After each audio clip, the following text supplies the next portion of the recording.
മഹാപുരുഷരണം. അപ്പോൾ എന്നെ കാണുകയും കേൾക്കുകയും ചെയ്യുന്ന എല്ലാ ദൈവാംശങ്ങൾക്കും ശ്രീനിവാസപ്പയുടെ വിനീത നമസ്കാരം. അപ്പോൾ രണ്ടാമത്തെ വീഡിയോ എടുക്കാം.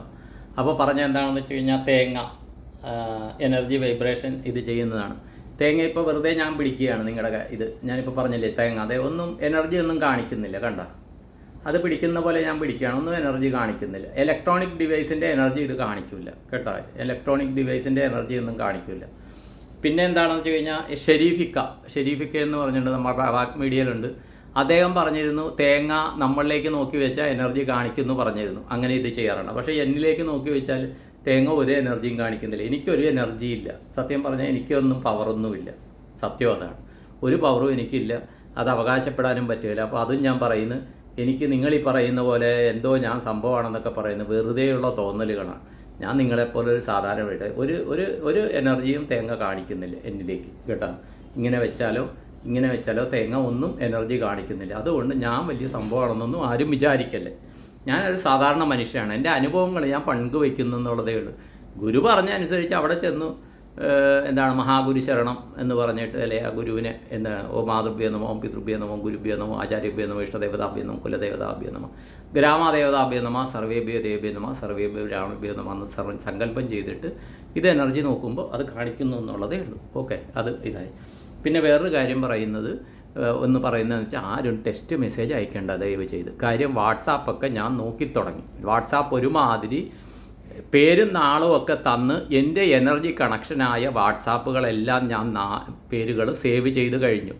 ആ സേവ് ചെയ്തവർക്കെല്ലാം എന്തെങ്കിലും ഒരു ഇമോജി ഞാൻ തന്നിട്ടുണ്ട്. എന്ന് പറഞ്ഞാൽ തഥാസ്തു എന്നുള്ള സിമ്പലാണ് ഇങ്ങനെ ഒരു ഇതുണ്ടല്ലോ, അത് തഥാസ്തു എന്നുള്ള സങ്കല്പത്തിലാണ് ഞാൻ ഇടുന്നത്. എന്ന് പറഞ്ഞാൽ നിങ്ങൾ എന്താണോ ആഗ്രഹിക്കുന്നത് അത് തന്നെ സംഭവിക്കട്ടെ എന്ന് സങ്കല്പം ചെയ്തുകൊണ്ട് കൊടുക്കുകയാണ്. അപ്പോൾ ചിലർക്ക് അതിൻ്റെതായ റിസൾട്ടുകൾ വന്നു തുടങ്ങി. വെറുതെ അല്ല, എൻ്റെ പൂർണ്ണമായിട്ടുള്ള എനിക്ക് തന്നെയാണ് അതിൻ്റെ ഫലം കിട്ടണത് എന്ന് മനസ്സിലാക്കിക്കൊണ്ടാണ് ഞാൻ പേരും നാളും ഇതുമൊക്കെ ചോദിച്ചിട്ട് സങ്കല്പം കൊടുക്കുന്നത്. ഞാൻ ആർക്കും വലിയ ഔദാര്യമൊന്നും ചെയ്യുന്നില്ല കേട്ടോ. എൻ്റെ തന്നെ സ്വാർത്ഥതകളാണെന്ന് വിചാരിച്ചോളൂ. അപ്പോൾ പേരുന്നാളും ഇത് എന്തോ പുറകിലൊരു സൗണ്ട് കേൾക്കുന്നത്, അതുകൊണ്ട് നോക്കിയത്. പേരുന്നാളും ഫ്ലാറ്റിലിരുന്നാണ് എടുക്കണം. പേരുന്നാളും ഇതൊക്കെ ഇത് ചെയ്യുന്നത്. അപ്പോൾ ഞാൻ സേവ് ചെയ്തവർക്കെല്ലാം ഞാൻ റിപ്ലൈ ചെയ്ത് കഴിഞ്ഞു. ഒന്നുകിൽ റിപ്ലൈ ചെയ്തിട്ടുണ്ട്, അല്ലെങ്കിൽ ഒരു ഇമോജി തഥാസ്തു എന്നുള്ള ഇമോജി ഇട്ടിട്ടുണ്ട്. അതുകൊണ്ട് ദയവ് ചെയ്ത് ആരും ടെക്സ്റ്റ് മെസ്സേജ് അയക്കേണ്ട. പിന്നെ വിളിക്കാൻ ആരും വിളിക്കരുത് ദയവ് ചെയ്ത്. കുറേ അധികം ആൾക്കാർ വിളിക്കുന്നുണ്ട്, വീഡിയോ കോളോ ഇതോ ചെയ്യുന്നുണ്ട്. ദയവ് ചെയ്ത് ചെയ്യാണ്ടിരിക്കുക. കാര്യം എന്താണെന്ന് വെച്ച് കഴിഞ്ഞാൽ ഞാൻ ഏതെങ്കിലും സമയത്ത് എന്തെങ്കിലും ചെയ്തുകൊണ്ടിരിക്കുകയായിരിക്കും. വെറുതെ ഇപ്പോൾ പകൽ സമയത്തൊന്ന് മയങ്ങുന്ന പരിപാടി ഉണ്ടായിരുന്നു, അതുപോലും ഞാൻ നിർത്തിയിരിക്കുകയാണ്. കാര്യം അത്രയ്ക്കും ആൾക്കാരുടെ ആവശ്യങ്ങളാണ്, അത് ഞാൻ ചെയ്തുകൊണ്ടിരിക്കുക. അതുകൊണ്ട് ദയവ് ചെയ്ത് ആരും വിളിക്കരുത്.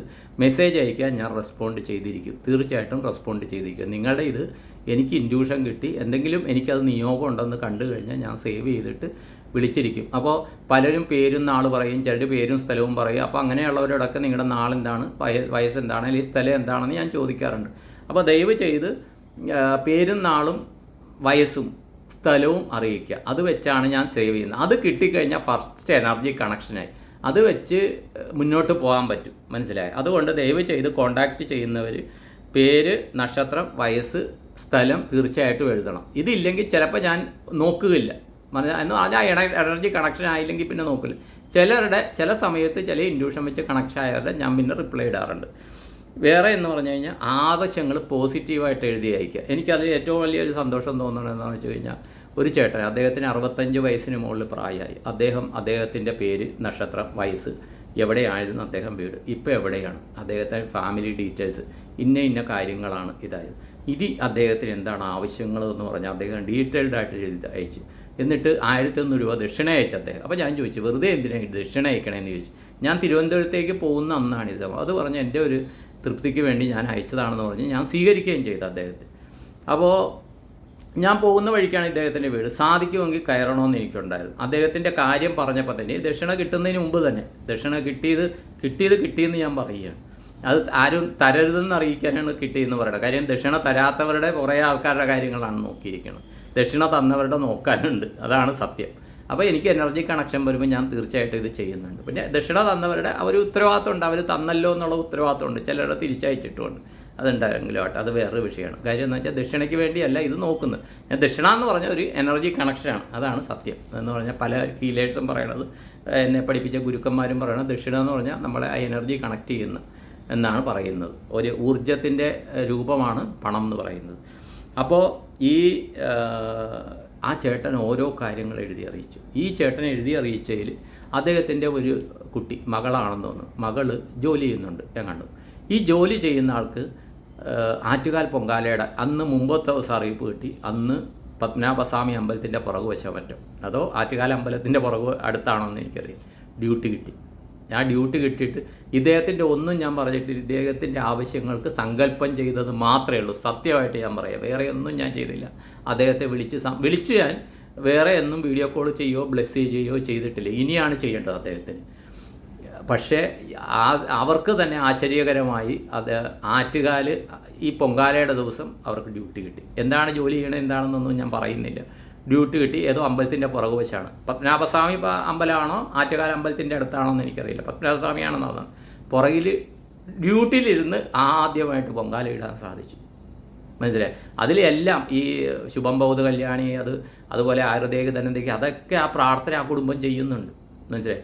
അതിൻ്റെ ഫലം ഇമ്മീഡിയറ്റ് ആയിട്ടാണ് കാണിച്ചു കൊടുത്തത്. ഇമ്മീഡിയറ്റ്. അപ്പോൾ അതായിരിക്കണം നമ്മുടെ സങ്കല്പം. മനസ്സിലായി? അല്ലാണ്ട് ഇപ്പോൾ ഇന്നുണ്ട് സാറ് എന്താ വിളിക്കാത്തത്, എൻ്റെ പ്രശ്നങ്ങൾ, ഞാൻ പ്രശ്നങ്ങളിലാണെന്നും പറഞ്ഞുകൊണ്ട്. അപ്പോൾ തിരുമേനി പറയാറുണ്ട്, ഒരു പ്രശ്നമായിട്ട് ആൾക്കാർ വന്നു കഴിഞ്ഞാൽ അവരുടെ 10 പ്രശ്നങ്ങൾ നമുക്ക് വേണമെങ്കിൽ അങ്ങോട്ട് പറഞ്ഞു കൊടുക്കാമെന്ന്. കാര്യം ഒരാൾ രാശി വയ്ക്കാനോ എന്തെങ്കിലും വന്നാൽ നിമിത്തം നോക്കിയാൽ ഇവരുടെ പ്രശ്നങ്ങൾ എന്താണെന്നൊക്കെ നമുക്ക് പറഞ്ഞു കൊടുക്കാം. പ്രശ്നം പറഞ്ഞു കൊടുത്തിട്ട് കാര്യം എന്താ? ഒരു ഡോക്ടറെ കണ്ടിട്ട് കൈ വേദന കാല് വേദന എന്ന് പറഞ്ഞു പോകുന്നു. അപ്പോഴാണ് ഡോക്ടർ ബ്ലഡും അതും ഇതുമെല്ലാം ചെക്ക് ചെയ്ത് നിങ്ങളുടെ അതാണ് ഇതാണ് മറ്റതാണ് മറിച്ചതാണെന്നൊക്കെ പറഞ്ഞ് പ്രശ്നങ്ങളും പറഞ്ഞ് കോംപ്ലിക്കേഷൻ ആയി വിട്ടിട്ടാൽ നമുക്ക് സമാധാനത്തോടെ കിടന്നുറങ്ങാൻ പറ്റുമോ? ഡോക്ടർ അത് കണ്ട് ഓക്കെ സാരമില്ല, അതിന് ഈ മരുന്ന് കഴിച്ചാൽ മതി, ഇത് മാറും, 5 ദിവസം കൊണ്ട് ഒരാഴ്ച കൊണ്ട് മാറും എന്ന് പറഞ്ഞ് തന്നാൽ അത് ഡോക്ടറുടെ അനുഗ്രഹം പോലെയാണ്. ഡോക്ടർ അവിടെ സങ്കല്പം ചെയ്ത് ഈ മരുന്ന് കൊണ്ട് ഈ ആൾക്ക് അസുഖം മാറിയിരിക്കുന്നു സങ്കല്പം ചെയ്ത് തന്നതിൻ്റെ ശക്തി കൂടി അവിടെ വർക്ക് ചെയ്യുന്ന കാര്യം.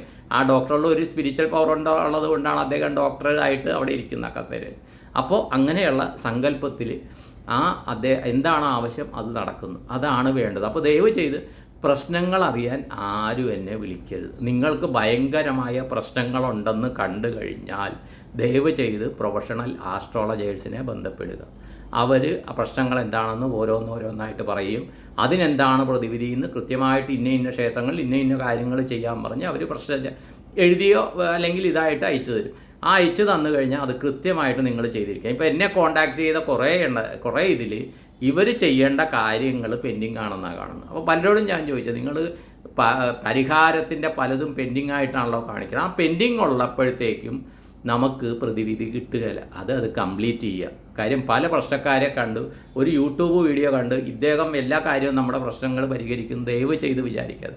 ഒരാളുടെയും പ്രശ്നങ്ങൾ വേറൊരാൾക്ക് പരിഹരിക്കാൻ പറ്റുകയില്ല. ഗൈഡൻസ് കൊടുക്കാൻ പറ്റും. പിന്നെ എൻ്റെ ഗുരു എന്നെ പഠിപ്പിച്ചൊരു വിദ്യയുണ്ട്.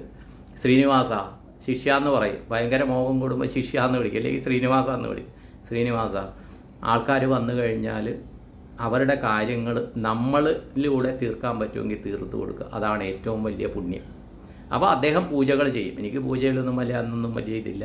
അന്ന് ഇദ്ദേഹം പറയുന്നതിലൊന്നുമില്ല. പിന്നെ പക്ഷേ 50 വയസ്സ് കഴിഞ്ഞപ്പോൾ അനുഭവങ്ങളിലൂടെ കുറേ കാര്യങ്ങൾ മനസ്സിലായി. കാര്യം അതിൻ്റെ ആ ഒരു തലം എത്തണമായിരുന്നു. ഇപ്പോൾ തിരുവണ്ണാമലയിൽ പോയപ്പോൾ കുറേ കാര്യങ്ങൾ മനസ്സിലായി. എന്തായിരുന്നു എനിക്ക് അവിടുത്തെ എനർജി കണക്ഷൻ എന്തായിരുന്നു എന്നൊക്കെ മനസ്സിലായി.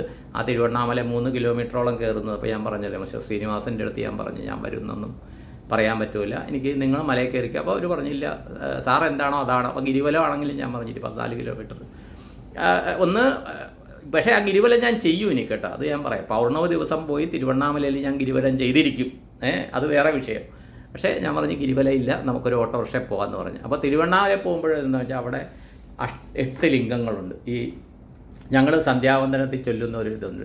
പ്രാജാതിംശായ നമ, ആഗ്നേയ നമ, ദക്ഷായമായ നമ, നിർദയ നമ, പശ്ചിമവർണായ നമ, വായുവേ നമ, ഉത്തരസ്വമായ നമ, ഈശായ നമ, ഊർദ്ധം ബ്രഹ്മണേ നമ, അതരം ഭൂമി അനന്തായ നമ, അന്തരീക്ഷ വായുവേ നമ, ആത്മനേ നമ, ഒരാത്മനേ നമ, സന്ധ്യായ നമ, സാവത്രേ നമ എന്ന് പറഞ്ഞ് ഇങ്ങനെ പോകുന്നു.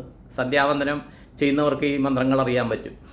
അപ്പോൾ അതിനകത്ത് കിഴക്ക് വശത്ത് ഇന്ദ്രൻ, തെക്ക് കിഴക്കേ മൂലയ്ക്ക് അഗ്നി, തെക്ക് വശത്ത് യമൻ, തെക്ക് പടിഞ്ഞാറ് മൂലയ്ക്ക് നിരുതി, പടിഞ്ഞാറ് വശത്ത് വരുണൻ, വടക്ക് പടിഞ്ഞാറേ മൂലയ്ക്ക് വായു, വടക്ക് വശത്ത് കുബേരൻ, വടക്ക് കിഴക്കേ മൂലയ്ക്ക് ഈശാനൻ. ഇത്രയും അഷ്ടദിക്പാലകന്മാരാണ്. ഈ ദിക്പാലകന്മാരുടെ വെച്ചാണ് അവിടെ ലിംഗം. ആദ്യം ഇന്ദ്രലിംഗം, പിന്നെ അഗ്നിലിംഗം, പിന്നെ യമലിംഗം, പിന്നെ നിരുതിലിംഗം, പിന്നെ വരുണലിംഗം, പിന്നെ വായുലിംഗം, പിന്നെ കുബേരലിംഗം, പിന്നെ ഈശ്വരലിംഗം, അങ്ങനെ എന്തോ. അവിടെ ഈ ലിംഗങ്ങളിൽ പവർഫുള്ള് ഈശാനലിംഗമാണ് കേട്ടോ. അതിൻ്റെ ഇടയ്ക്ക് സൂര്യലിംഗവും ചന്ദ്രലിംഗവും ഉണ്ട് അതിൻ്റെ ഇടയ്ക്ക്. അത് ഏത് ഭാഗത്താണെന്ന് എനിക്ക് ഓർമ്മയില്ല. കാര്യം ഞങ്ങൾ രാത്രി 7 മണി കഴിഞ്ഞാണ് അവിടെ കറങ്ങുന്നത്. ആ ലിംഗമുണ്ട്. അതുകൂടാണ്ട് അവിടെ അണ്ണാമലൈ സന്നിധി എന്ന് പറഞ്ഞുകൊണ്ട് അവിടെ ആരുടെ സമാധിയാണെന്നത്. അത് ഹസ്ബൻഡ്, പുരുഷനും സ്ത്രീയും ഇതുണ്ട്. അവർ നേരെ മലയിലേക്ക് നോക്കിയിരിക്കുകയാണ്, കിഴക്കോട്ട് നോക്കിയിരിക്കുകയാണ്. ഈ തിരുവണ്ണാമല ക്ഷേത്രം ഈ മലയുടെ കിഴക്ക് ഭാഗത്താണ് ഇരിക്കുന്നത്. കിഴക്ക് ഭാഗത്ത് കിഴക്കോട്ട് നോക്കിയാണ് ഇരിക്കുന്നത്. അപ്പോൾ തിരുവണ്ണാമല ക്ഷേത്രത്തിൻ്റെ പുറകുവശത്താണ് ഈ മലയുള്ളത് കേട്ടോ, തിരുവണ്ണാമലയുള്ളത്. അപ്പോൾ രാവിലെ എഴുന്നേറ്റപ്പോൾ എനിക്ക് കിട്ടിയത് 401 നമ്പർ റൂമാണ് രമണ പാലസിൽ. 2 റൂം കിട്ടി. അവർക്ക് 2ാം നിലയിലിരിക്കുന്ന. അപ്പോൾ ഞാൻ 4ാം നിലയിൽ പോകാൻ എനിക്ക് താല്പര്യമില്ല, ഞാൻ 2ാം നില. അപ്പോൾ ലിഫ്റ്റ് ഉണ്ടെന്ന് പറഞ്ഞ്. അപ്പോൾ അവർ പറഞ്ഞ് കപ്പിൾസ് അല്ലേ, അവർക്ക് അല്പം സൗകര്യമുള്ളതുണ്ടെന്ന് പറഞ്ഞ് 2ാം നിലയുടെ 4ാം നില റൂം. അവിടെ ചെന്നപ്പോൾ മനസ്സിലായി എനിക്കായിട്ട് വിധിച്ചിരിക്കുന്ന റൂമാണ്. അതിൽ നിന്നുള്ള വീഡിയോ ഞാൻ കാണിച്ചിരുന്നു, ഫോട്ടോ കാണിച്ചിരുന്നു. അതിൻ്റെ നേരെ അപ്പുറത്ത് മലയാണ്. കാര്യം ഈ പറഞ്ഞ തെക്ക് കിഴക്കും തെക്കിനും ഇടയ്ക്കുള്ള ഭാഗത്താണ് ഈ രമണ പാലസ്. രമണാശ്രമത്തിൻ്റെ ഓപ്പോസിറ്റായിട്ട് വരും. അവിടെ ഈ അരുണഗിരിനാഥർ അദ്ദേഹത്തിൻ്റെ അമ്മ ഗർഭം ധരിച്ചത് ഈ ഗണപതി, അവിടെ ഒരു ചെറിയ ഗണപതി ക്ഷേത്രമുണ്ട്. അത് രാവിലെയും വൈകിട്ടൊന്നും തുറന്ന് കണ്ടില്ല ഞങ്ങൾ അങ്ങനെ കൂടി പോകുമ്പോൾ. ആ ക്ഷേത്രത്തിൽ ഇതാണ് അരുണഗിരിനാഥർ ക്ഷേത്രത്തിൻ്റെ അങ്ങനെ കൂടി രാം സൂരജ് കുമാർ ആശ്രമത്തിൽ പോണ വഴിക്ക് ലെഫ്റ്റ് സൈഡിലുള്ള ഒരു റോഡിലാണ് ഈ രമണ പാലസ്. അപ്പോൾ അവിടെ 401 നമ്പർ റൂം ഭയങ്കര എനർജറ്റിക് ആയിരുന്നു അവിടെ നിന്നുള്ള കാഴ്ച. അപ്പോൾ ഇന്നലെ രാവിലെ എഴുന്നേറ്റ് നോക്കുമ്പോഴത്തേക്കും കിഴക്ക് വശത്ത് നിന്ന് നോക്കുമ്പോൾ ഈ ശിവൻ്റെ കഴുത്തിൽ ഇങ്ങനെ പാമ്പ് ചുറ്റിക്കിടക്കല്, അതുപോലെ മേഘങ്ങൾ ആ കഴുത്തിൻ്റെ ഭാഗത്തേക്ക് ഇങ്ങനെ മേഘങ്ങൾ കറങ്ങി നിൽക്കുക. വടക്ക് വശത്തൊരു മേഘം ഇങ്ങനെ ഒരു പത്തി പോലെ ഇതായിട്ട് നിൽപ്പുണ്ട്. അതിൻ്റെ ഫോട്ടോ ഞാൻ ഇന്നലെ സ്റ്റാറ്റസ് ഇട്ട്. അതുകൂടാണ്ട് അത് ഞാൻ ഈ മൂലയ്ക്ക് നിന്ന് എടുക്കുമ്പോൾ അത് ഫുള്ള് കിട്ടുന്നില്ല. കിഴക്ക് വശത്തു നിന്നാണെങ്കിൽ ഫുള്ള് കിട്ടും, അമ്പലത്തിൻ്റെ ഭാഗത്തു നിന്നാണെങ്കിൽ. അതുകൂടാണ്ട് അത് ആ സമയത്ത് ഒരു 6:30 സമയത്ത് 6:45 സമയത്ത് ആ സൂര്യപ്രകാശം അടിക്കുമ്പോൾ ഇത് നേരെ ഈ മേഘങ്ങൾ നല്ല അരുണവർണ്ണമാണ്.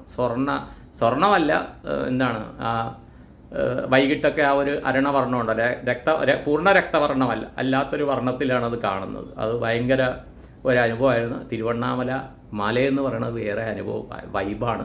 പക്ഷേ ആശ്രമങ്ങൾ പലതിൻ്റെ രമണാശ്രമം അതിതൊന്നും വീഡിയോ എടുക്കരുതെന്നാണ്, ഫോട്ടോ എടുക്കരുത്. എന്തിനാണെന്ന് എനിക്ക് മനസ്സിലാകുന്നത്. ഈ ഇലക്ട്രോണിക് യുഗത്തിൽ ഉള്ള ഫാനും ലൈറ്റും ഉള്ള CCTV ക്യാമറയും എല്ലാം വെച്ചുകൊണ്ട് കാണാൻ വരുന്നവർ ബാക്കിയുള്ള കുടുംബങ്ങളെയോ അല്ലെങ്കിൽ സ്വന്തക്കാരെയോ ബന്ധുക്കളെയോ സുഹൃത്തുക്കളെയോ കാണിക്കാൻ വീഡിയോ എടുക്കാൻ പാടില്ല. അവിടെ ഇങ്ങനെ സ്റ്റിക്കറും പിടിച്ച് നോ മൊബൈൽ എന്ന് പറഞ്ഞ് സ്റ്റിക്കറും പിടിച്ച് കുറേ പേര് നിർത്തിയിട്ടുണ്ട്. എന്തിനാണെന്ന് ഉടയ തമ്പുരാൻ അറിയാം.